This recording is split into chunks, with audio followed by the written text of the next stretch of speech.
မင်္ဂလာပါခင်ဗျာတယောက်သောသူရဲ့လက်ဝါးပြတ်မှာရှိတဲ့လက္ခဏာလမ်းများသည်သူလက္ခဏာရှင်လူသား၏ဟေတုအတိတ်ဘဝဆိုင်ရာကံတောင်ကျိုးများဒီပေါ်ပြချက်များဖြစ်သောသူတသက်တာဘဝကံကြမ္မာလွှမ်းမိုးမှုများဆင်းရဲချမ်းသာကံပါရမီများဌာနဥစ္စာနှင့်အလုံးစုံသောဘဝဆိုင်ရာအကြောင်းချင်းရာဖြစ်ပျက်များကိုပေါ်ပြလျက်ရှိနေပါတယောက်သောသူရဲ့လက်ဝါးပြတ်မှာရှိသောလက္ခဏာလမ်းများနှင့်ထူးခြားမှုဒေသအမှန်သားများသည်လက်ဝါးပြင်ပေါ်မှာရေးထားသောကံကြမ္မာဆိုင်ရာဘာသာစကားများဖြစ်ပြီးထို့တူလက်ဝါးပြင်အသားဆိုင်ဖြစ်သောအရေးကံပေါ့နော်ဂျိုကုန်များလို့ခေါ်တဲ့အသားဆိုင်များစီတဲ့ထိုလက္ခဏာရှင်လူသား၏ပေါ်ပါဆိုင်ရာအလုံးစုံသောအကြောင်းချင်းရာဖြစ်ပျက်များကိုအင်အားကြီးမားစွာလွှမ်းမိုးတတ်တဲ့သဘောရှိပါတယ်အဲ့တော့စကားလုံးလေးတစ်လုံးပေါ့မြန်မာလိုရေးပါမယ်ခင်ဗျမင်္ဂလာပါပေါ့ကျွန်တော်ဥပမာလေးတစ်ခုပြောပြပါမယ်မင်္ဂလာပါဆိုတဲ့စကားလုံးလေးတစ်လုံးဟောင်းတွဲဆုပ်ပြတ်တဲ့စာရွက်လေးတစ်ခုပေါ်မှာမင်္ဂလာပါဆိုတဲ့စကားလုံးလေးတစ်လုံးရေးမယ်ပေါ့မြန်မာလိုပေါ့ဟုတ်ပါပြီနောက်တစ်ခုကတော့ရွှေပြားပေါ့နော်ရေသွင်းမြင်ပါတဲ့ရွှေပြားပေါ်မှာမင်္ဂလာပါဆိုတဲ့စကားလုံးလေးရေးမယ်ပေါ့ရွှေပြားပေါ်မှာမင်္ဂလာပါနဲ့စာရွက်အစုပ်အနွယ်လေးပေါ်မင်္ဂလာပါနဲ့တန်ဖိုးသဘောတရားချင်းခြားနာသွားပါလိမ့်မယ်ဟုတ်ကဲ့ပါအဲ့တော့အမတန်တန်ဖိုးရှိရဲ့ရေသွင်းမြင်တဲ့ရွှေပြားတစ်ပြားဘာမှရေးစရာမလိုဘူးရွှေပြားကိုတိုင်ကတန်ဖိုးရှိပြီးသားဖြစ်နေတဲ့အတွက်ပေါ့နော်အဲ့တော့ဘာလို့ဆိုလိုချင်လဲဆိုလို့ရှိရင်ကြောက်သောသူရဲ့လက်ဝါးပြမှာရှိတဲ့လက္ခဏာလမ်းပြလက်ဝါးပြအပေါ်ရံမှာရှိတဲ့လက္ခဏာလမ်းတွေပေါ့ဒါတွေကဒီလူတိုင်းဘဝဆိုင်ရာနဲ့အကြောင်းချင်းရာလုံးလုံးသောဖြစ်ပျက်များကိုပူဇော်ပြီးကံကြမ္မာအနှိမ့်ပြင်များကိုလွှမ်းမိုးတဲ့သဘောရှိပါတယ်ထို့အတူလက်ဝါးတွေအောက်ခံအသားဆိုင်များနဲ့ဒီလက်ချောင်းလေးများဖြစ်တဲ့ကိုယ်ကျွေးဆိုင်ရာစန္ဒရမာတာလို့ခေါ်တဲ့လူသားတယောက်ရဲ့ကိုယ်ပိုင်အရေးချင်းနဲ့ကံကြမ္မာပိုင်းဆိုင်ရာလွှမ်းမိုးမှုများဒါတွေကလည်းအင်မတန်အရေးကြီးတယ်ပေါ့နော်အဲ့တော့လက္ခဏာလမ်းတွေဘယ်လောက်ကောင်းကောင်းလက်ဝါးပြင်ဖွဲ့စည်းဖို့မပေါင်းလို့ရှိရင်ထိတ်ပြီးတော့အဆင်မပြေတတ်တဲ့သဘောရှိတယ်ပေါ့အဲ့တော့များသောလက္ခဏာဆိုင်ရာစာအုပ်တွေပါလေဒီလက္ခဏာလမ်းတွေနဲ့ပတ်သက်ပြီးရေးကြတယ်ပေါ့နော်လက်ဝါးပြင်ဖွဲ့စည်းဖို့ဒီလက်ချောင်းလေးတွေနဲ့လက်ဝါးပြင်ဖွဲ့စည်းဖို့နဲ့ပတ်သက်တဲ့အရာလေးတွေနည်းနည်းသိရနေတဲ့ဒါလေးကိုကျွန်တော်ရှင်းပြပါမယ်ဒါကတော့နောက်တော်ကြီးလက်မနော်နောက်တော်ကြီးလက်မဖြစ်ပါတယ်လက်မရဲ့အပြားပိုင်းလက်သေးရှိတဲ့အပိုင်းကတော့ logic လို့ခေါ်တဲ့စဉ်းစားတွေးတောမှုရရကိုရှင်းရှင်းသုံးသပ်ဉာဏ်ပညာအစွမ်းကိုပေါ်ပြပါတယ်ဒီပြရဲ့အမြဲတမ်းရေးကြီးတယ်ပေါ့နော်လက်မရဲ့ရေးပိုင်းကတော့ဇောလုံးတော်ရဲ့တတ်တီပေါ့နော်တက်ခိုင်အပိုင်းပေါ့လက်တွေပိုင်းစူးစမ်းအားထုတ်အပိုင်းဒီကောင်ရေးကြီးပါတယ်လက်မအပြားပိုင်းအင်အားကြီးမယ်လက်မရဲ့ရင်ပိုင်းအင်အားကောင်းမှဆိုလို့ရှိရင်ဉာဏ်ပညာနဲ့လက်တွေပိုင်းစူးစမ်းမှုအားပြည့်တဲ့အတွက်လက္ခဏာရှင်ကဘဝအောင်မြင်တတ်တယ်လက်မအားနဲ့သိစမပြေဘူးစိတ်ပိုင်းရုပ်ပိုင်းကိုယ်ကိုယ်မျိုးဆိုင်ရာပြဿနာတွေရှိတယ်ဉာဏ်ပညာပိုင်းလက်မအပြားနဲ့ဇွဲလုံးလောက်ဝိရိယလက်တွေပိုင်းလက်မဒုတိယပေါ့နော်အဲဒီတစ်ခုကြားထဲမှာဆက်သွယ်နေတဲ့ဒီကဝရလို့ခေါ်တဲ့ဒီနေရာမှာအဆက်လေးတွေရှိတတ်တယ်ဒါလေးတွေကလည်းကံကောင်းနေတဲ့အမှတ်အသားဖြစ်ပါတယ်ဒါကတော့ဆရာသခင်လက်ညှိုးပေါ့အောင်မြင်ခြင်းနဲ့သွမ်းမိုးခြင်းဂျူပီတာလက်ချောင်းကြာသာပရိလို့ခေါ်တယ်ပေါ်တော်နဲ့ဉာဏ်ပညာဒေတာလက်ချောင်းစီဖြောင်းတန်းမယ်ရှည်လျားမယ်လုံးဝန်းမယ်ပေါ့အင်အားဗလာပြည့်စုံပြီးတော့လှပညီညာတည်တတ်ပြီးတော့အင်အားဗလာပြည့်စုံတဲ့ကြာသာပရိလက်ညှိုးရှိနေဖုံးကံပါရမီရှိတတ်တယ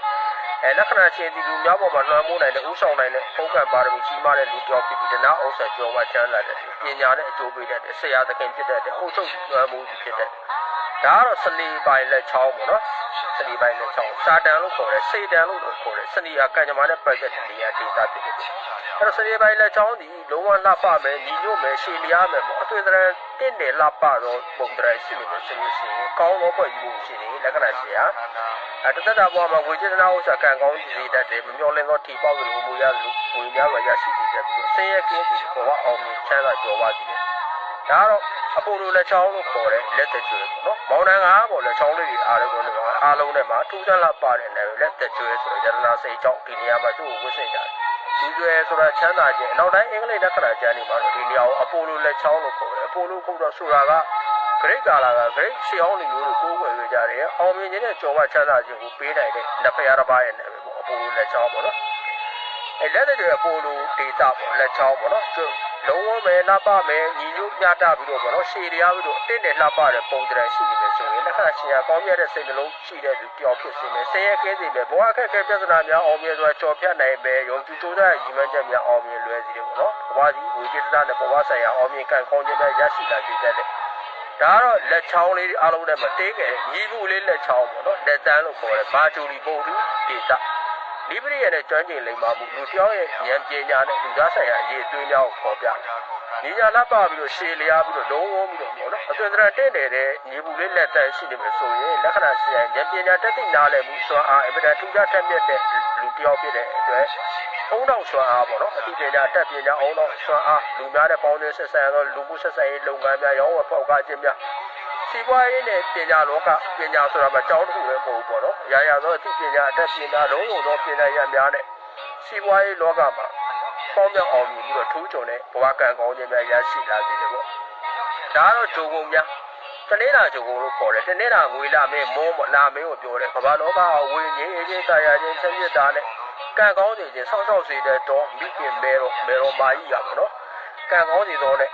ငြိမ်းအေးတရားခြင်းနဲ့တရားဥစ္စာတရားဒေတာဒီတနေ့တာဂျုံကုန်ကျယ်ဝန်းမယ်မြင့်မောက်မယ်တန်ရှင်းမယ်အားကောင်းမယ်ဆိုလို့ရှိရင်ချမ်းသာကြွယ်ဝတဲ့အသက်ရှိတဲ့ချစ်သူခင်ပေါ်တဲ့စမ်းပွက်တဲ့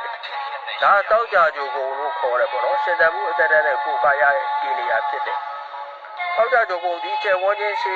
ကျယ်ဝန်းခြင်းမြင့်မောက်ခြင်းတန်ရှင်းကြည်လင်ခြင်းနဲ့အင်အားပလာပြည့်စုံမယ်ဆိုလို့ရှိရင်ရှင်သန်မှုသက်သက်ခိုင်မာတဲ့ကောင်းသောမိသားစုချင်းမြတ်တာဘဝများရရှိလာစေတဲ့တရားဥစ္စာကံကောင်းတဲ့ကြော်ဝချမ်းသာတဲ့ဒါကတော့ကံကြမ္မာခံတတ်လို့ခေါ်တဲ့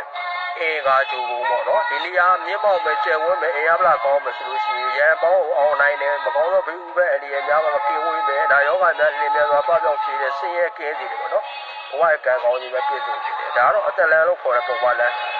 ဒီလမ်းကြောင်းအားကောင်းရင်လည်းထူကြောင်မှုဒေတာတွေရှိနေတယ်ချမ်းသာခြင်းနဲ့အသက်ရှိခြင်းရရှိစေတယ်ဉာဏ်လမ်းကြောင်းလို့ခေါ်တဲ့ဟိုးတော်လမ်းကြောင်း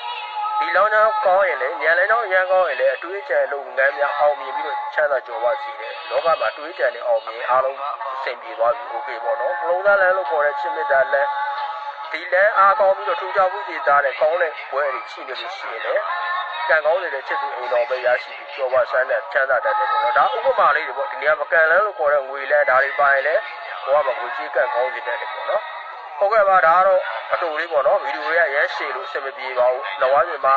ဒီဥပဒေလက္ခဏာဘာသာစကားများပုံပုဒ်တာလေးပေါ့နော်။အဲ့တော့နောက်အချိန်ရရသလိုကျွန်တော်ဒီနေရာနေပြီးတော့လက္ခဏာပညာဆိုင်ရာဗီဒီယိုလေးတွေတင်ပြသွားမှာဖြစ်တဲ့အတွက်ကျွန်တော်ဒီဗီဒီယိုလေးတွေ like လေးတွေ share လေးတွေလုပ်ပြီးတော့အားပေးသွားကြပါဦး။ဟုတ်ကဲ့ပါမိမိတို့တသက်တာလက္ခဏာကံကြမ္မာစစ်ဆေးလို့ရဆိုလို့ရှိရင်ရှင်းရှင်းလင်းလင်းရိုက်ထားတဲ့ဗေဒလက္ခဏာပုံ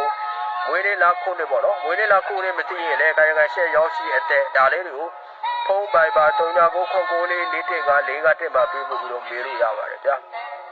ဟုတ်ကဲ့ပါမိတ်ဆွေများတန်တရားဘောမှာမျိုးများအားလုံးပဲပေါ့နော်ဒီဥပ္ပန်တွေဝေးကွာလူရဆန္ဒပြေဝနှလုံးစိတ်ဝမ်းအေးချမ်းပြီးအားလုံးပဲအစဉ်ပြေပျော်ရွှင်ငြိမ်းချမ်းနိုင်ကြပါစေဗျာ